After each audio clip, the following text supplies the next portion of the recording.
Right, hey guys, how are we doing? Back into the video from 6, and today we are checking out Naruto's underutilized side characters. Yes, like everyone was not used a lot. Like they were set up from the beginning, and then just nothing really. Neji was built up, and then nothing till his sacrifice at the end.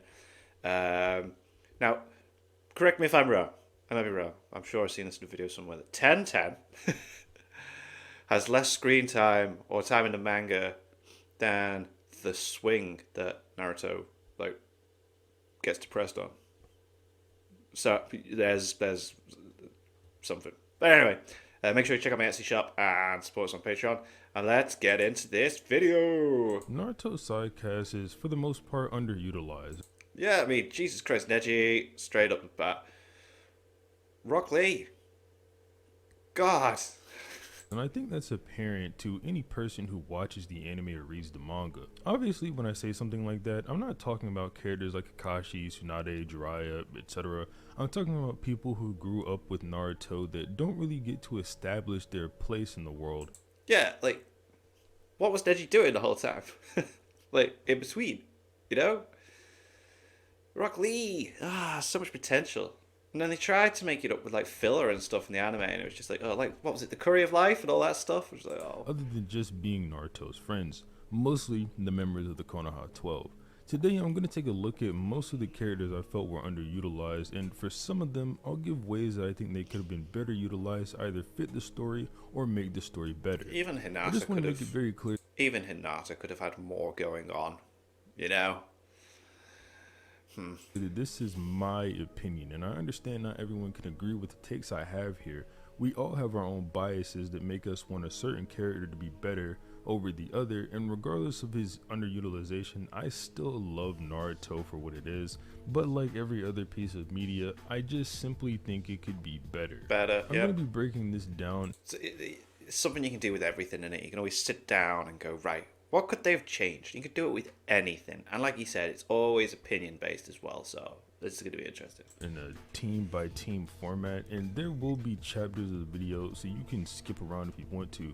But we'll go over Team Guy, Rock Lee, Neji, and Tenten. Then we'll go over Team 10, Shikamaru, Ino, and Choji. Cool. Then for the last team, we'll go over Team 8, Hinata, Shino, and Kiba.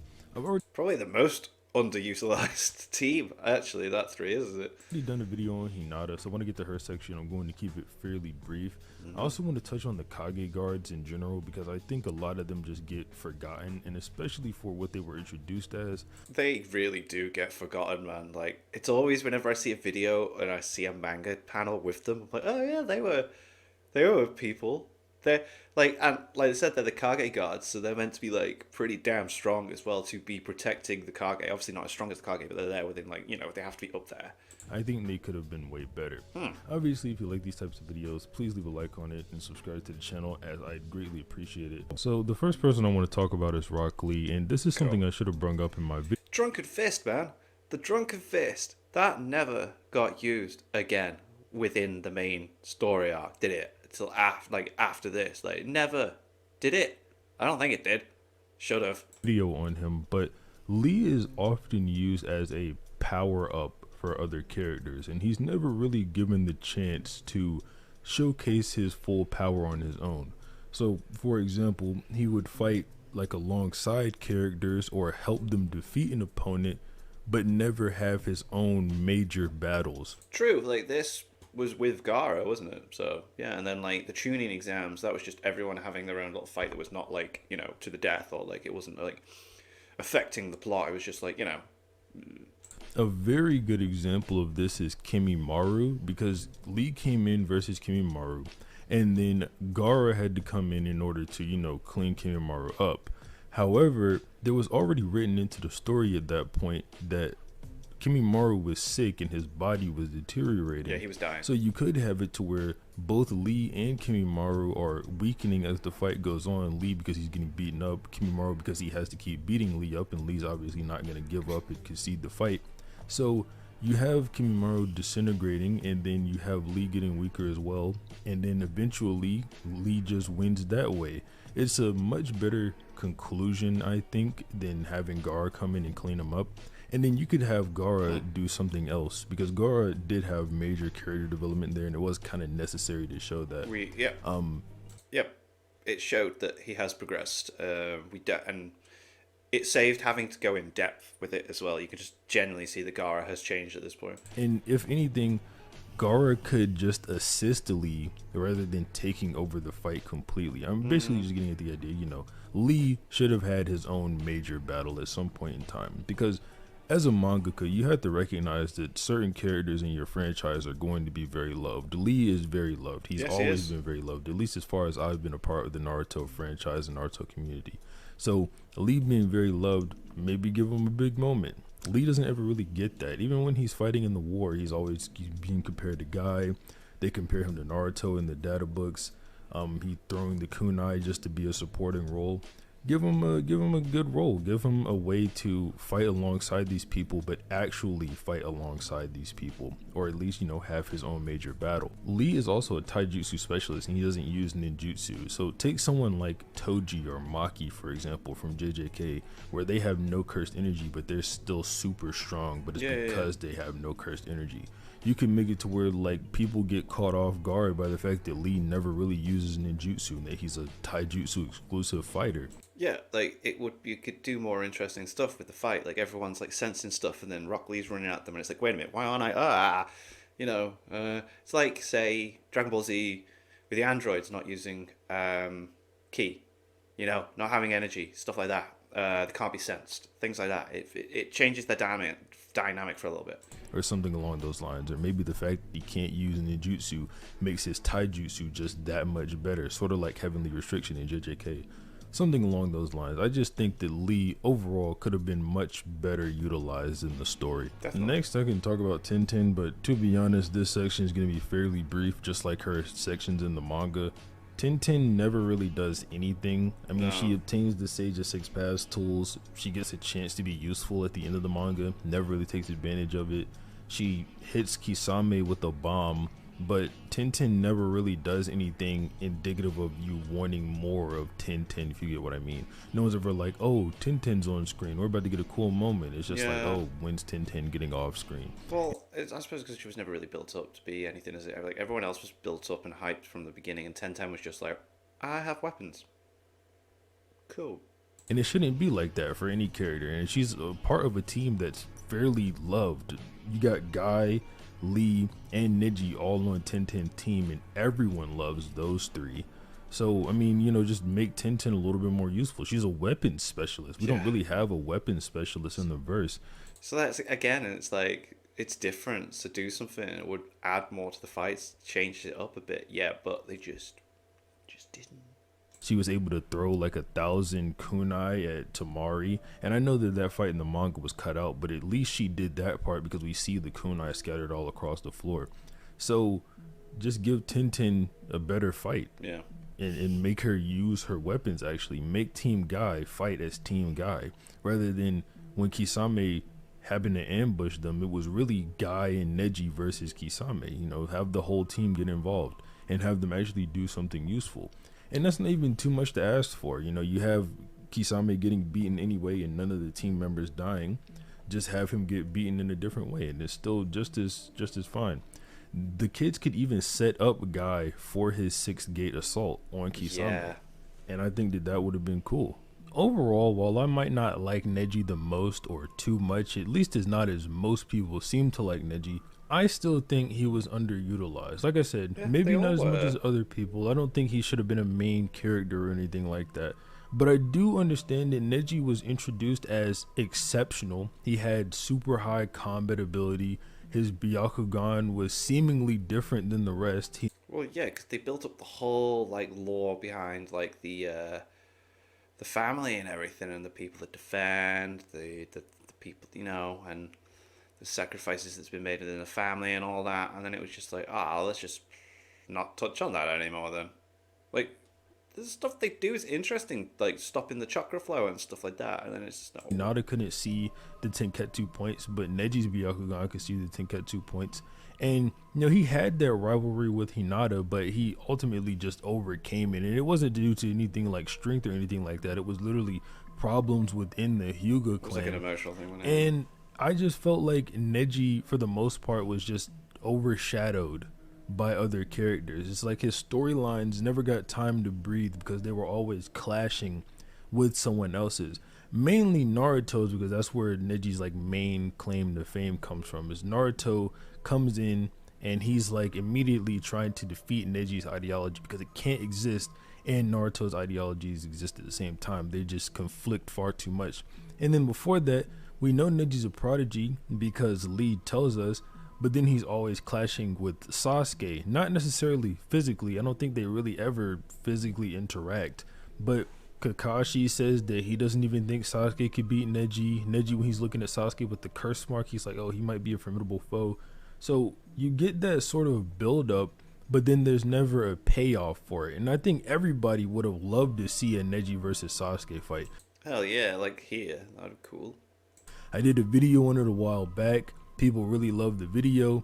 So I think that that would have been the better place to take his character, even after the Naruto versus Neji fight. You can have Neji lose to Naruto, and then him and Sasuke have a sparring match or something of the sorts. Because most of the interest in Neji comes from Neji's fighting ability, and then that's the same thing with Sasuke very early on. That's a great way to have those characters clash.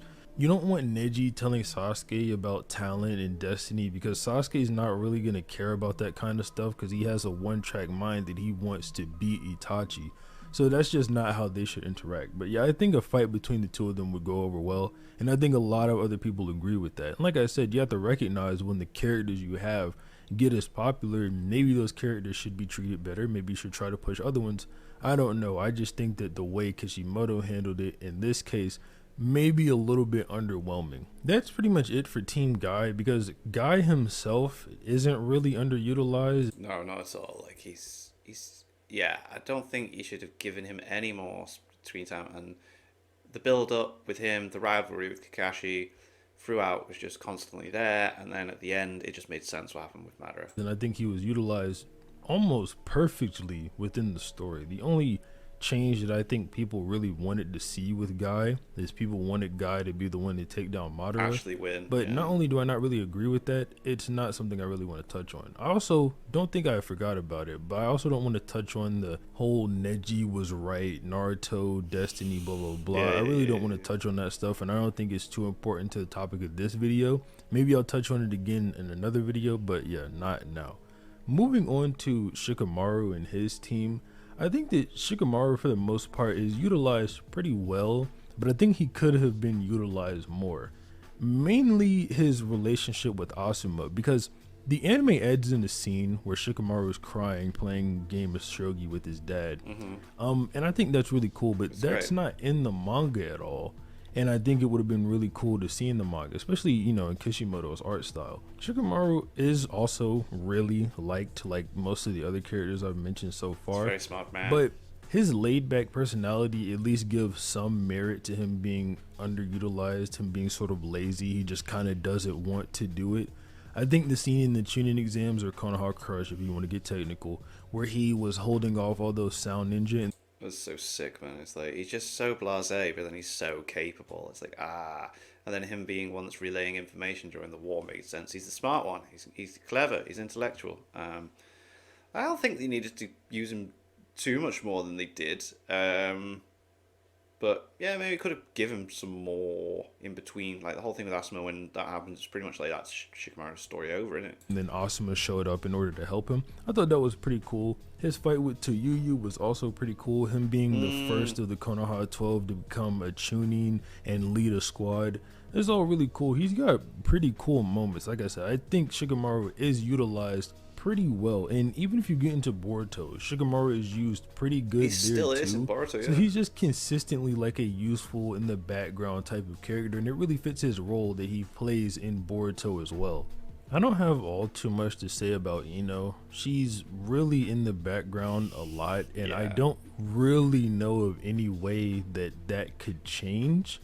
She does save Naruto in the war arc along with Hinata. They mind control Obito and make the Jubi miss whenever it fires its Biju laser. But other than that, I don't see anywhere that Ino could have been useful at. No. I mean, maybe you can mention something in the comment section about this. I really can't think of anything either. Like, she just really wasn't built up to be anything except for like Sakura's rival, and then that never really like played out very much, did it? Because Sakura never really did much, so why would you care? Because I am genuinely just out of ideas. I have no idea what I would give to Ino in order for her to be a better utilized character. Maybe Ino's not underutilized. Maybe she just can't be utilized that much. Yeah. So maybe she's perfectly utilized. Ooh. Again, I don't know. If you have any ideas, leave them in the comments because I'm genuinely stumped on this specific person.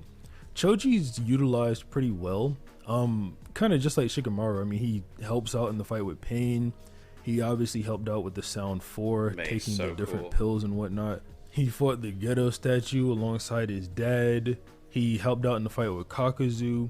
Choji's just pretty cool. He's okay. I mean, I don't really see much other situations Choji could be utilized, but I think it's cool enough that he was utilized this way that I don't feel like I have to complain about it, if you get what I mean.